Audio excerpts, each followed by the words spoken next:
workout regimes that you start and stop, diet programs that you begin and then don't complete, financial goals. What else? Let me think. New Year's resolutions, for example. Examples of what?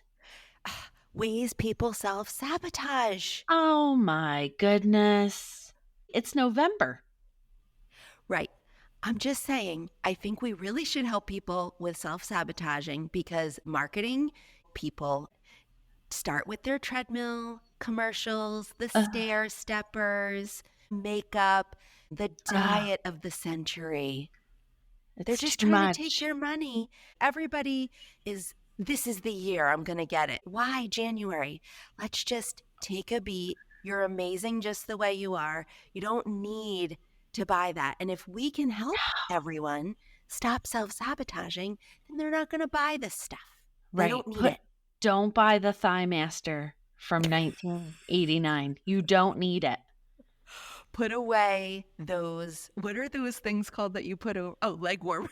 Leg warmers and the tights. Well, now it's leggings, yoga pants, and But all the crop top Jack bralettes.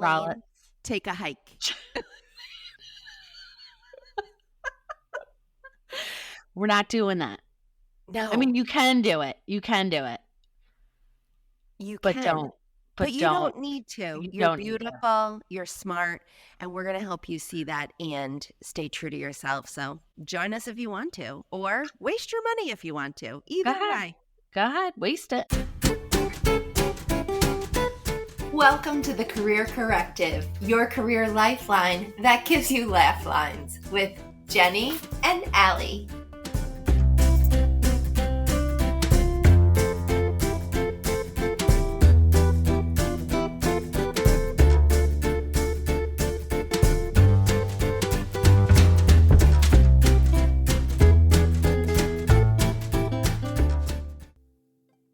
Hey everyone, welcome to our listeners. Thank you so much for joining us today. Hey Jenny. Hey, Allie, how are you? Great. Excited. We're kicking off our series about self-sabotage today, and I love this topic. I'm super excited because I think it's something we all experience, and it's human nature that leads us to do things we don't need to be doing and takes us away from where we want to go. It's such a great thing for us to chat about and help our listeners with. I agree with you. This is so cool. Whatever you want to do, wherever you want to go, Yes. we're going to show you how to get there.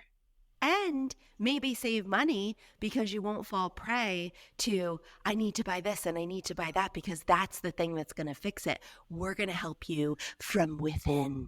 Oh, yes, deep within. We're going deep within your soul. Forget about the external. This is Yes. all about the internal fixing. Yes. We're going to reprogram your GPS. That makes it sound like we're I love that. but does it make it sound like we're kind of evil cyborg people? Yeah. Because that's not what I meant. That's why I love it. We're going to do a takeover of your brain. Just sit No worries. back, relax. It's like going to the dentist and they knock you out. Just count backwards. And then when you wake up from this, you're not going to self-sabotage anymore. Or at least have the tools not to. Yes. Whether you use them or not, we will follow you home though, just to make sure. We're following up. Okay, so we've covered we're stalkers. Yes. I think this shows up for people everywhere. Work, home, anything that feels important. It's very complicated, so we're going to simplify it and make it fun. Yes. Self-sabotaging.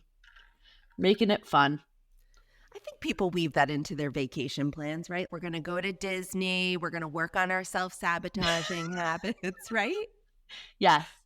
I'm That's not my going to idea. get 5 of the Mickey pretzels. That would be self-sabotaging my goals. I'm going to have just one with extra cheese sauce. I was just going to say, you're still getting the cheese sauce, though. Obviously. Yeah. Were you going to say what I was going to say?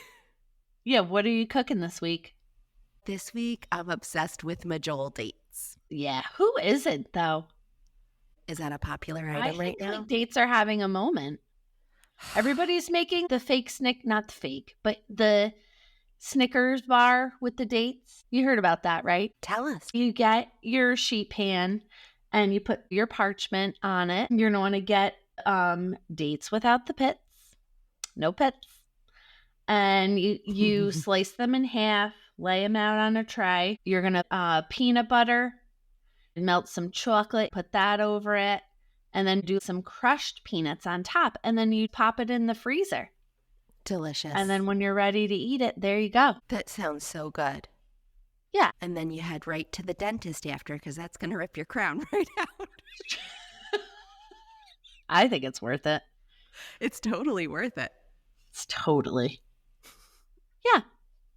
I like to share little quick, we're not, even though I wish I were, we're not Julia Child over here. We're getting close to that status, though. Actually, you are, not me. I was reading something about her that said she loved simple, classic items. And as an example, if you went to her house, Julia Child's house, if you happen to get an invite to Julia Child's house for Thanksgiving, she served goldfish crackers as an appetizer. No way. That's true. The According to the Parmesan article I ones read. or the cheddar ones? This is very It looked important like in to the me. photo, it looked like it was cheddar, the orange ones. Okay, I would still go. I'm just being a wise guy. I love that. And she did the reverse martini. What the heck is a reverse martini? I don't know how to make a martini, but she would just reverse the alcohol, whether it was vodka or gin. I'm not sure what she used, but the vermouth is supposed to be the less dominant ingredient in a martini. She would reverse it. Whoa. So the vermouth was the most prominent. Yeah. Wow. I mean, I would try it. I love a good martini. So I guess we kind of are like Julia Child now that we said what her reverse martini is. I mean, goldfish crackers. I feel gourmet. So do I. The majol date thing that I made this week, and this is super quick as well. I use the one with the pits in there. You put them in a bowl, and then you pour boiling water over the top and let them soak in there for about 15 minutes. And then when it cools down, you drain it and take the pits out.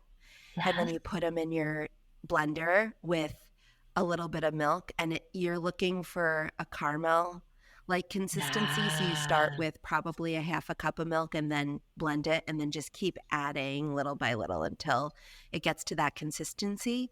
And then you put in a little bit of vanilla extract and some cinnamon and a pinch of salt.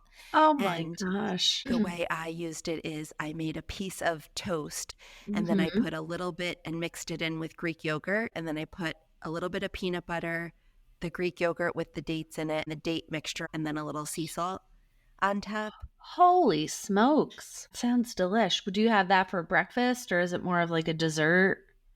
I have it as a snack.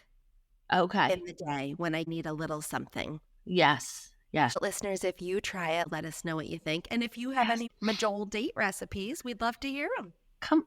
Feel free to write us.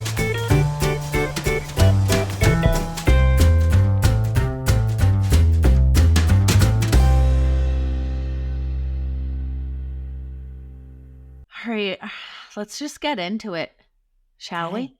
Absolutely. Let's do it. Now, it's time for our segment, You Be the Judge.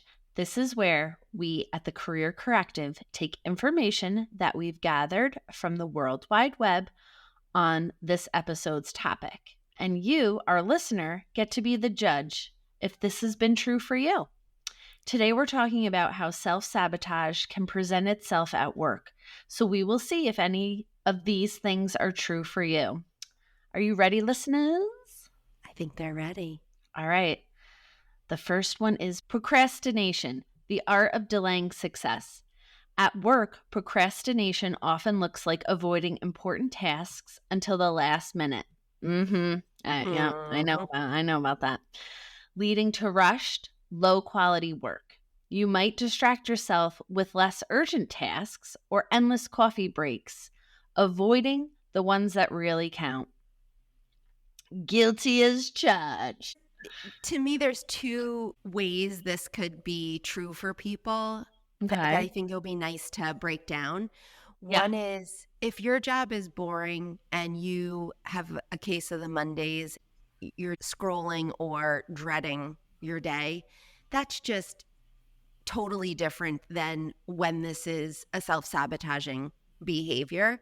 Mm-hmm. Because when procrastination is relevant to this topic of helping you not self-sabotage, it's when you would have a presentation to get done that could lead to a promotion you really want.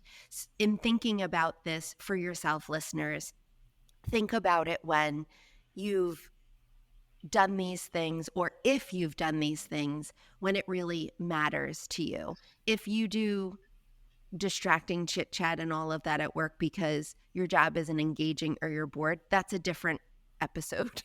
Having a work presentation can be really stressful for people, and the self-sabotaging can come up because it can bring up a few different things. One is the presentation in and of itself. You're putting yourself out there when you do it, and that's really fearful. It also can be the idea of, if I do a good job on these types of big projects, then I'm going to be looked at more by leadership. Another feeling of being judged or analyzed or reviewed, which can lead to a promotion. That's another thing that is intimidating to the self. Just all about anything that leads back to you're putting yourself out there in a way that leaves you open and vulnerable for someone else to evaluate you, whether it be your boss or leadership. And then I think the procrastination can come up for people so that's what we're going to get into in this series, is how to help with that. We want you to thrive, reach your goals. That's right. That's what we're doing. For now, listeners, think about how this shows up for you when you want something, because then when we talk about solutions throughout the series, it'll be little tips and tricks for you to try out for yourself to see if you can work through it in a better way. Absolutely. All right. The next one is fear of failure, or it can be success. It's a double-edged sword. This can show up as hesitating to take on new projects or opportunities, and you might avoid putting yourself out there for promotions or leadership roles because you're afraid of failing, or ironically, afraid of the responsibilities and expectations that come with succeeding.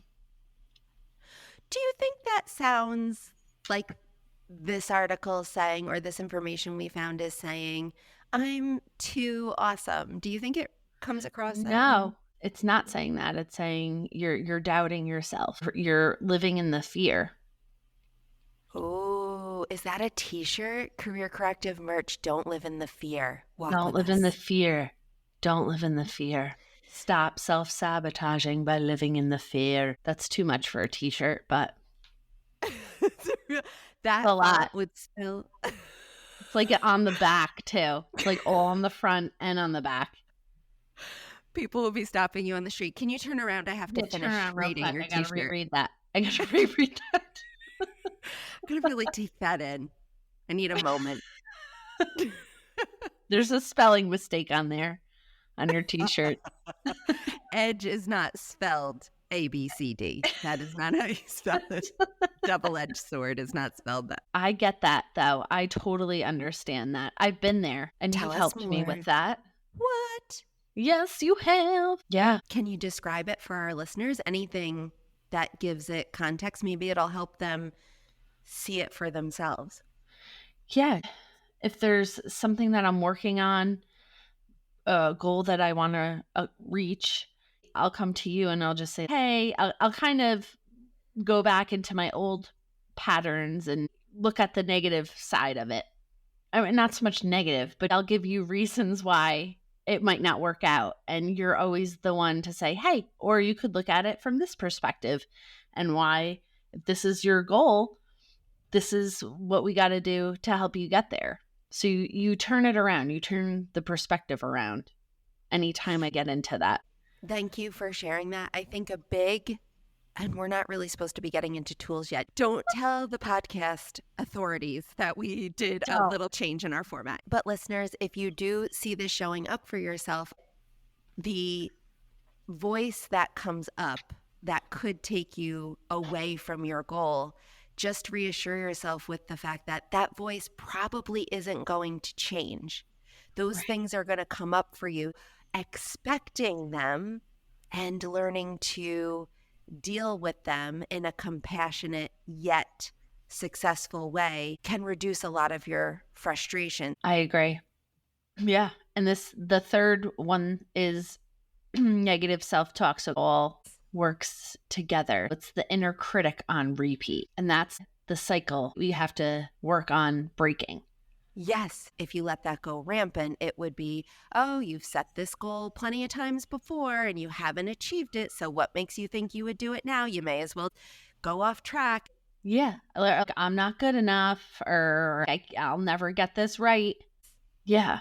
And you start to believe it. So try to work at pushing those negative thoughts to the side. Because what do you think happens if you say things to yourself like, I'll never get this right, or I'm not good enough? You're going to totally self-sabotage. We've come full circle. Oh my goodness. Look at that. You have to tell that inner critic to shut the hell up. Shut your face, inner critic. I think a lot of our listeners can relate to this one. I know I sure do. Imposter syndrome. Oh, would that be the next one on That's the next one. Fraud. You're a fraud, despite your achievements. All of these on our list, they're not only human nature, but if you're listening to us and you like the kind of content that we do, you're probably more prone to these things because you're tuned in. The reason that you may experience them more is because you're a genuine person. Yes. You're tuned into other people, empathetic. You hear, feel, and see so much more nuance, and then therefore it is in your purview to think about and wonder about, and then there's a lot weighing you down. That's where I think it comes from. And we want to help you lighten that load. Yes. We know that these feelings come up and these thoughts, and we want to help you navigate through that. We want to support you. Absolutely. Because we love you.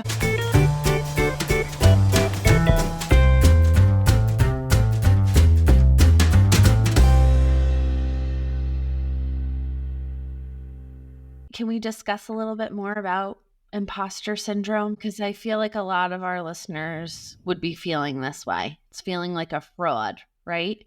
Like you don't deserve the success. Yes, it can range from feeling like, I think it starts right with the job application.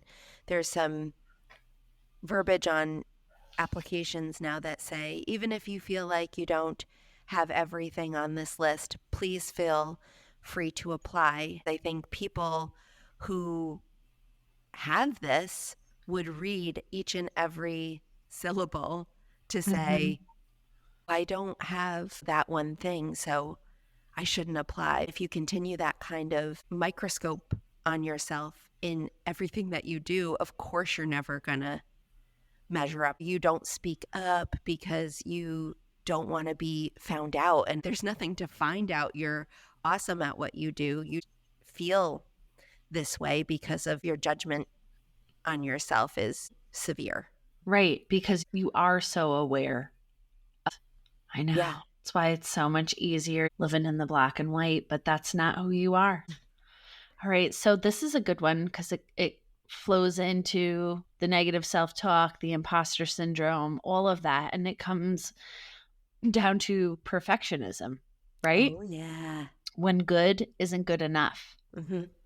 Yeah, it can cause you to spend more time on minor details. It delays your progress, right? It causes frustration. You might avoid delegating tasks, and it leads to burnout. This is the great culmination of this list because all of these are coming from the same place, and that's a generalization. But listeners, if you've experienced any of this, maybe even putting something out there for the company to see, it could even be an email, and you read it over and over and over if you have to send something company-wide, which part of that is just good measure. But if you find yourself getting into, all of these are actually strengths, and then it's just when they go too far and consume you, Imposter syndrome, if we go over to the left side of the spectrum, come with me over here to the left side. Over. That can be you're tuned in and just want to make sure that you are doing your best and are appropriately responding to your work responsibilities. When it becomes imposter syndrome is where you hyper focus on how you're not, and then you feel like a fraud. Perfectionism is the similar type of thing, because it over here on the left side of the spectrum, it starts out as I want to do a good job, and that's wonderful. But when it goes too far, good is never good enough. That's when you're delaying, you're doing whatever you can to delay anyone seeing your work or putting yourself out there because you don't think it's ever good enough. So you're afraid that's what they're going to think. Yeah. No, this happened to me this week, actually. I experienced a little bit of this. Tell us. Okay. It was work related on a task force, and they delegated a task for me to reach out to one of our vendors with a question. My boss was in the task force, her boss. It was a big deal. And I wanted to make sure that I had all the information I needed. And I wanted to make sure it was perfect because this was going out to multiple people. I spent 20 minutes on an email that should have taken 5 to type up. But I just kept going through it and second guessing. And I had to pause and say, okay, I got all the information in there and this is going to be good enough. This has to be good enough. I had to talk myself out of it a little bit. I had to kind of calm myself down. I did. Good. Just said, you know what? I'm putting it out there and that's that. So that you don't get in trouble, I don't want you to take part in this conversation, but you just brought up something so important about workplaces that I want to call out, and this is solely me. The opinions I'm about to share do not reflect Jenny's. The other piece of this that you just so geniusly brought into the conversation is people in your, I'm not talking about your boss, I'm saying leadership at all levels, make such a big deal over nothing. Think about that equation. You're already somebody who is phenomenal. You're empathetic, all the things we've listed. You have care about how you perform. And then you have this boss or the boss's boss. Well, your work was great, but the tone wasn't bubbly enough, or they ice people out because they don't speak the way they want them to, like a cult or something. I'm going to say it. It's like a cult. Yes. And we make a big deal over being able to be a bullshitter or political and all of that stuff. And now I'm getting myself annoyed for people because that just reinforces what's not important. So you already are second guessing yourself, and then you do an amazing job, and then the feedback is something dumb like that. So of course you're stressed out. And that is why, that is to the heart of why I really wanted to do this podcast, because there's so much bullshit that happens and so much faux feedback and nonsense that is layered on top of you being great at your job. It's your job, and then that's another job. And so of course that's going to make you fuel into what you're already struggling with internally. And that's another thing that we definitely want to help you with. Absolutely. Yeah. It's no, you're great. And then you do something and it's, well, maybe if we tweak it this way, well, then I'm not great because the subtle, and it's so funny because all the managers who behave that way, I love how they think that you're dumb and they're telling you in a way that makes you feel good about yourself. I actually had people report into me, and I was helping someone brilliant early in her career with a presentation. She had her MBA smart person, and there was this initiative we were working on together, and she did a beautiful job on the presentation. I had to have a meeting with her before she sent it to leadership. I did this proactively because I knew they would hate this beautiful presentation that she did because it was too smart. It was too academic.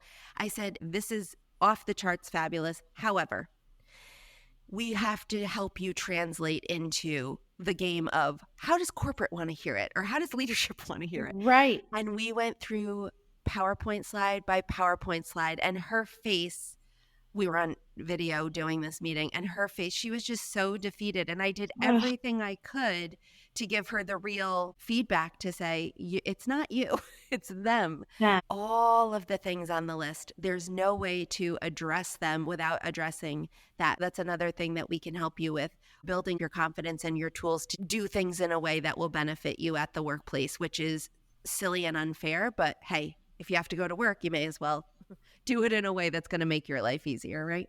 Absolutely. Whoo-wee. That brought up a deep one for me, Jen. I know. No, that was a great example, though.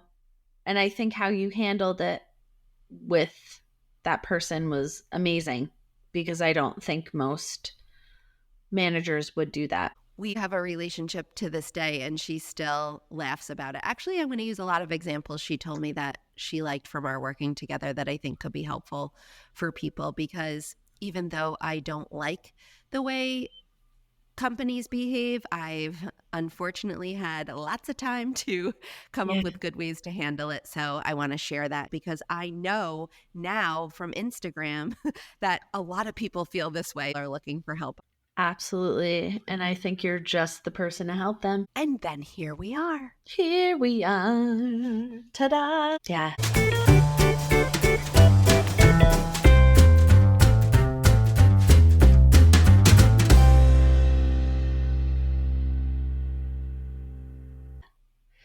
So I know you read a lot about these topics that we discuss, right? Yes. You're always reading. You're always gathering information. You're always learning. So can we just lay a little bit of the groundwork for our listeners on our self-sabotage series? Yeah. What's your perspective? What's happening when we self-sabotage? It's encapsulated in a theory brought out in the 1930s by Dr. Kurt Lewin. He was one of the founders of modern psychology, and he called this the approach avoidance conflict. The long and short of it is, every decision we make, everything we do, positive rewards as well as negative consequences. Jenny, you brought up before the idea of being successful is scary. Yes. That's a perfect example. Think of getting offered a promotion. I want to pay you $8 billion a minute. I love using crazy numbers. So I love it too. And I'm like, I really want to get paid that. $8 billion a minute. I'll take that job. Heck yeah. And you're offered that, and it's exciting and terrifying at the same time, because you have to then do all that job entails to make the $8 billion per minute. Right. And that's exactly what he was talking about. When you're self-sabotaging, it's the backseat driver yelling, yeah, you might want that money, but do you want to do all that travel? Do you want to be in charge of all those people? Yeah. That's the avoidance part of the brain. And it's natural. You want to avoid pain. So it's pointing out as that backseat driver, watch out for that, watch out for that. While your conscious part of the brain, the part that's like, yeah, but I want that money. So your perception is affected by both sides. A lot of the backseat driver, quote unquote, part of the brain, the avoidance piece, lives in your subconscious. So you don't even know. It's taking a tally of all of the fear-based things that you've had accumulate throughout your life. I was going to say your career, but it's your whole life. Right. That would help you avoid this. It might say, oh, that other person got promoted and then they got fired. Subconscious is trying to protect you. Picture it throwing all of these caution signs at you. Yeah. So how would you tell your subconscious to fuck off? There's a lot to this, but I think a great place to start is recognizing. And by the way, before you come at us that we hate the subconscious, it was just a joke. So sorry. I didn't really mean to tell it to F off. But really I did. The subconscious lobby is going to come at us hot. Hot. They're going to cancel us. Canceled. These people hate the subconscious. I think a great place to start is we're wired to avoid the fear. Mm-hmm. The subconscious plays into that. Just recognizing that that's happening, recognizing when those fears come up and start to identify them. If you put your attention to identifying them, you're disconnecting the cycle. You're not going to spiral as much. So listeners, if you can think of when you are excited about something, but the fear crops up and you are starting to think, what if this, what if that, what if the other, and your body feels nervous, maybe your stomach hurts, maybe you feel a little tense in your chest, tight. That's all going on inside you because that's where your brain is. So if you start to say, hey, this is my subconscious trying to protect me. I guess we love the subconscious after all because it is we just do. trying to be good to us and keep us safe.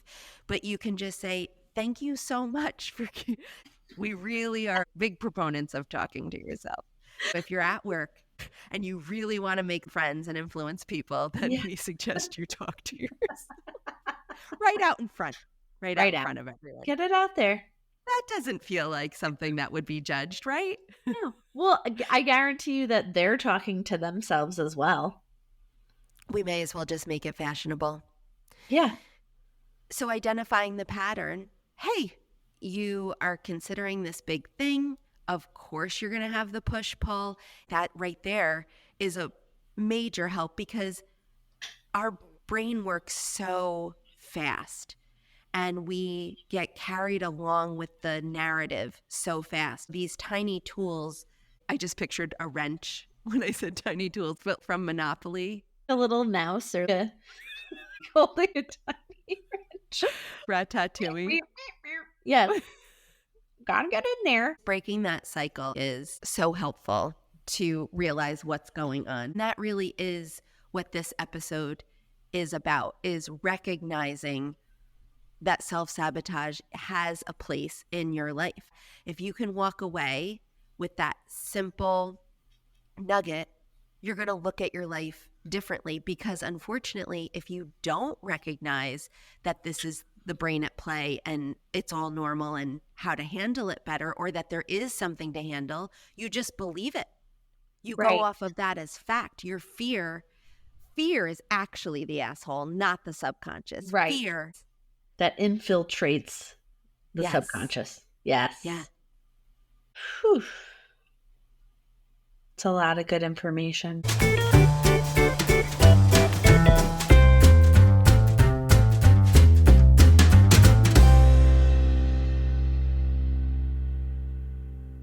It's now time to Ask CC, where you can write into the show with your work woes and questions so we can choose some each week to weigh in on them. Please write to us at askcc@thecareercorrective.com. All right, you ready, Allie? I'm ready. All right. Charlene writes, Dear CC, I've been wanting to leave my current job for months.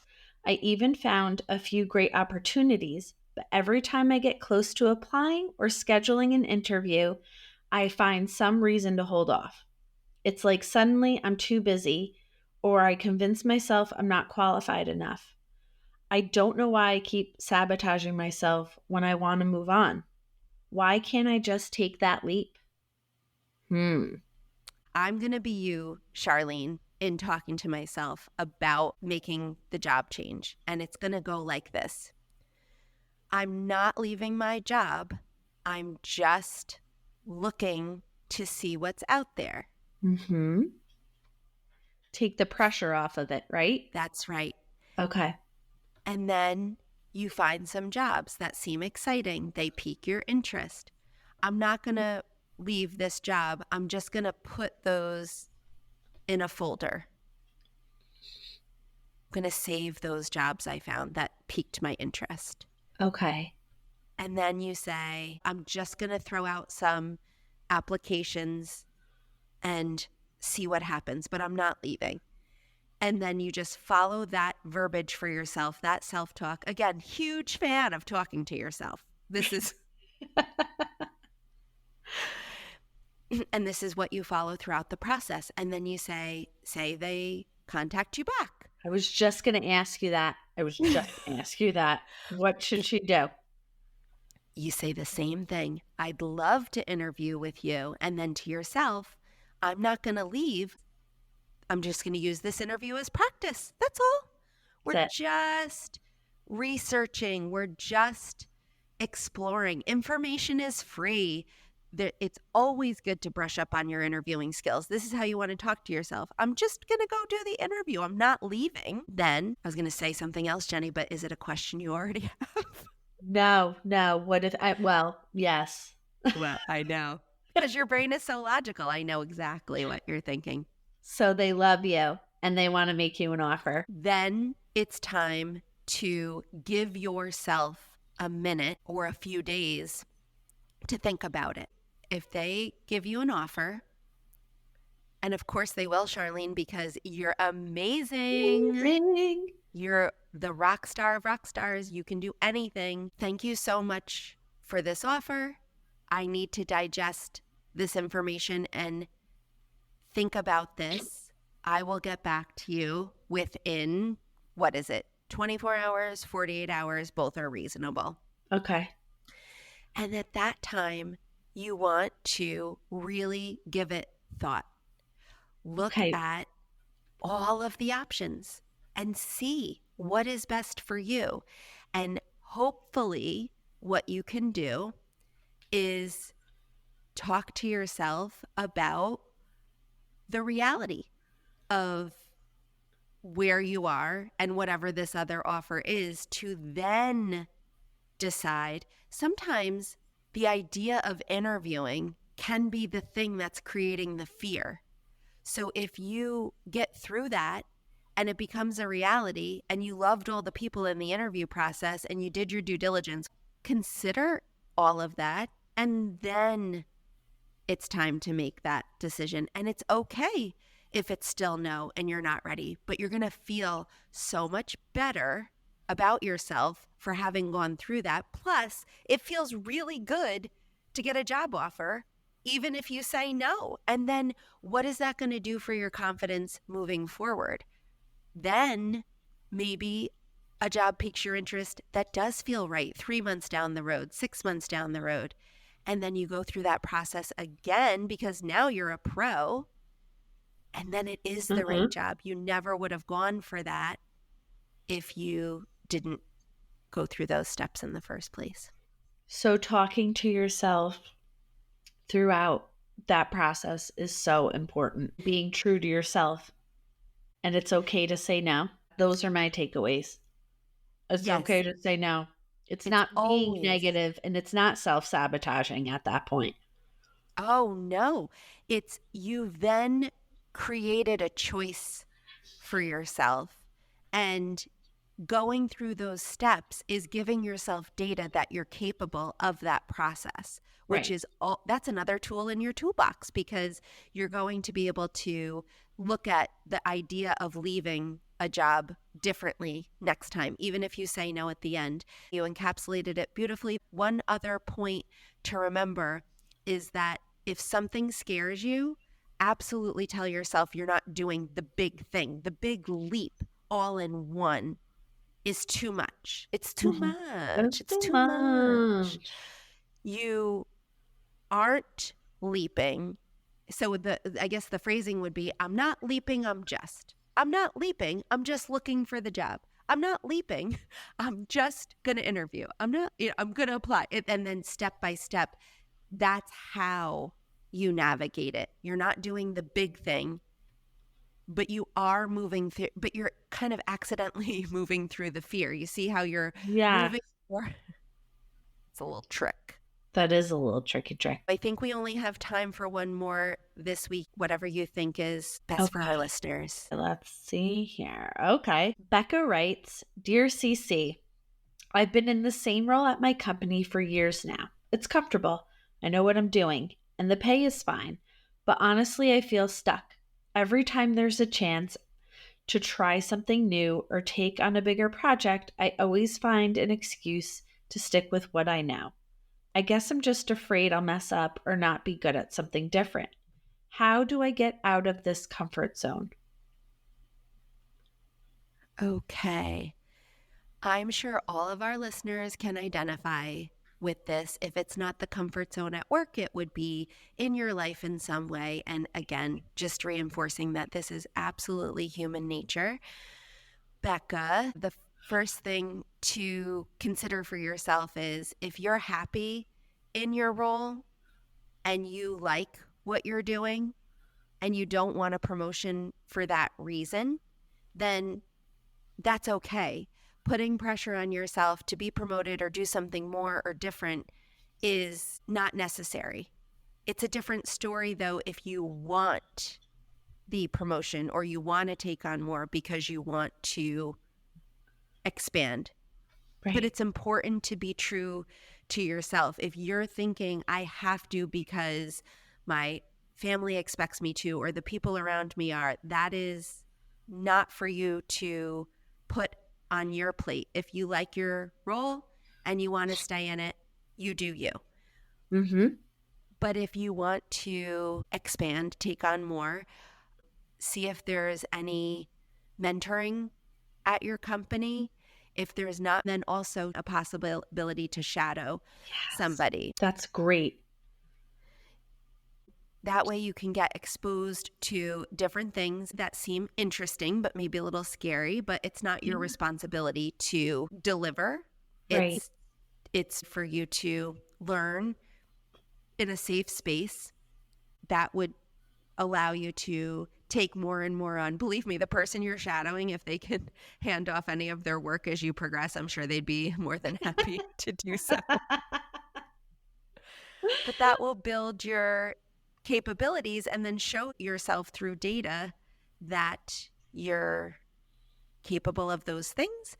And then if you decide that you want that for yourself, that's the gateway into progressing into a role like that. Then you can keep that conversation going with your manager. Oh, I really liked shadowing them. That will help you work together to get into a role like that. Right. Yeah, it's a safe way of dipping your toes in the water. Yes. Which feels much better than just trying to go into the new role without that data for yourself. Right. Yes. I think that's so helpful. Thank you. I know we are out of time, but I thought, Jenny, before we sign off here today, I'd love to give our listeners just a few key takeaways so they can start dealing with the fear that comes up, all of what we've talked about today. I think it sounds great. Okay. Yes.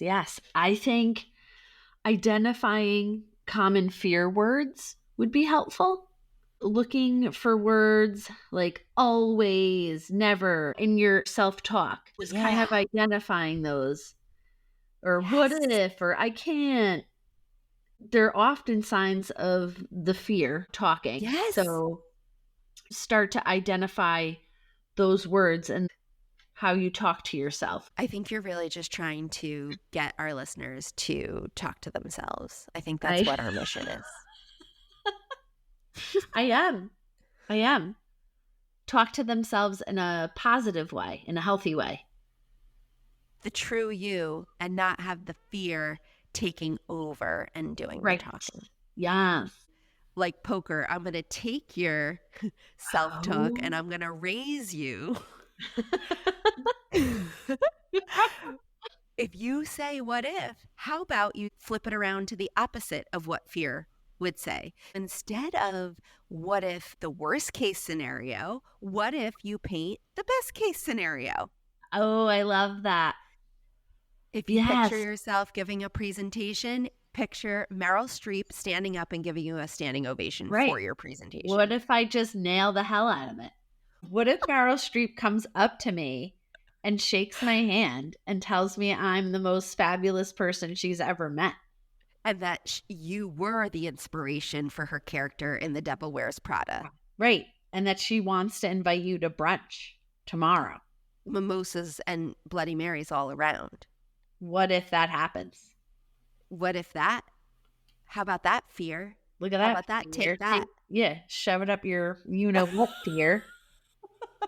Oh, since we've reached the choosing violence portion of the program, I think we'll wrap up there. Thank you, listeners, so much for joining us. We had so much fun with you today talking about fear and how we're going to kick it in the teeth. We can't wait to get into more of this series on self-sabotage. So we hope that you join us next week. And until then, we love you. We love you. Thank you for joining us. Thank you. Bye. Bye.